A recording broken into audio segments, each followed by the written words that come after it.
जी friends, ये मेरे पास fridge का 1/6 का कंप्रेसर है। तो गाइस हमें इसको चेक करना है कि क्या ये बिल्कुल ठीक है या इसको कोई मसला मसाइल है। तो गाइस इसको चेक करने का तरीका मुकम्मल आपको इस वीडियो में देखने को मिलेगा। तो गाइस अगर आपको मेरी वीडियो पसंद आए तो मेरे चैनल को सब्सक्राइब कर दें, वीडियो को लाइक कर दें। तो गाइस आपको पता है इसके 3 टर्मिनल होते हैं। इसका कॉमन जो है वो ऊपर वाली साइड पे है, तो जो इसका रनिंग है वो दाईं साइड पे और स्टार्टिंग इसका बाईं साइड पे है। आपको पता है जिसका कॉमन ऊपर हो तो उसका जो रनिंग होता है वो दाईं साइड पे होता है, जिसका कॉमन नीचे हो तो उसका रनिंग बाईं साइड पे चला जाता है। तो गाइस आपने सबसे पहले इसकी कंटिन्यूटी चेक करनी है कि ये शॉर्ट वगैरह तो नहीं है कहीं बॉडी के साथ।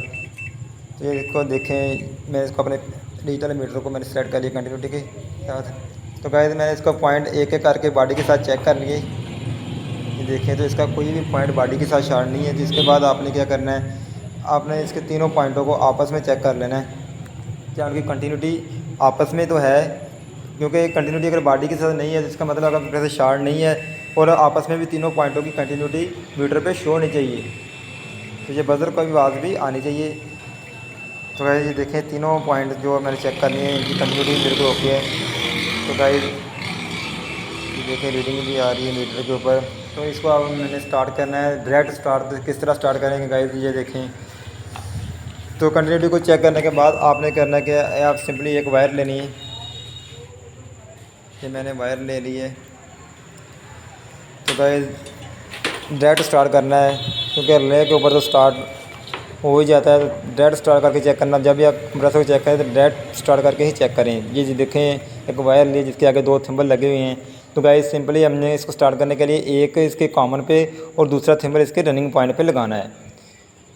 तो गाइस ये देखें एक मैंने इसके कॉमन पे लगा दिया है, तो दूसरा सिंबल हम इसके रनिंग पे लगा लेंगे। गाइस डायरेक्ट स्टार्ट करने का तरीका यही है। ये हमारे कनेक्शन हो चुके हैं। तो अब हम क्या करेंगे, अपना जो क्लैंप मीटर है इसको हम पेयर पे सेलेक्ट करके वो भी एक वायर को डाल लेंगे। तो ये देखें ये डीसी है, जिसको मैं एसी पे करूँगा क्योंकि ये हमारा ये एसी करंट होता है।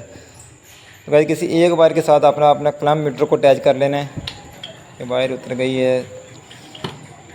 तो गाइस एम्पेयर चेक इसलिए करेंगे कि एम्पेयर के साथ हमें मज़ीद पता चलेगा कि कितने एम्पेयर ले रहा है, क्योंकि लोड लाजमी चेक करें। बाद में हम जब फिट कर देंगे फ्रिज के अंदर, फिर अगर लोड का कोई मसला हुआ तो ये मसला करेगा।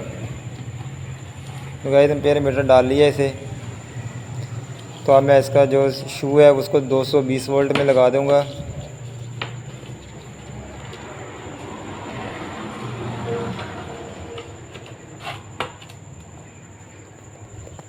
तो इसको मैंने ये देखें लगा दिया। तो आपस में रनिंग और स्टार्टिंग को आपस में किसी पेचकस की मदद से शॉर्ट कर दिया। तो देखें ये 0.45 यानी कि आधे एम्पेयर से भी कम करंट ले रहा है, यानी कि इसकी मोटर बिल्कुल ज़बरदस्त है।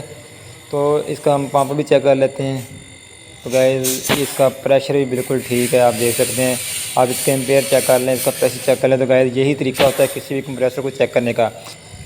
कंप्रेसर को फिट करने से पहले आप इस तरह उसका शार्ट चेक करें, उनके पॉइंटों की आप कंटिन्यूटी चेक करें, उसके बाद उसके एम्पेयर चेक करें, उसका प्रेशर चेक करने के बाद आप इसको अब हम इसको किसी भी फ्रिज रेफ्रिजरेटर के अंदर इंस्टॉल कर देंगे तो हमारा वो ये परफेक्ट वर्क करेगा। तो गाइस 1/6 का जो होता है कंप्रेसर, ये हम 120 वाट से लेकर 140-50 वाट तक की फ्रिज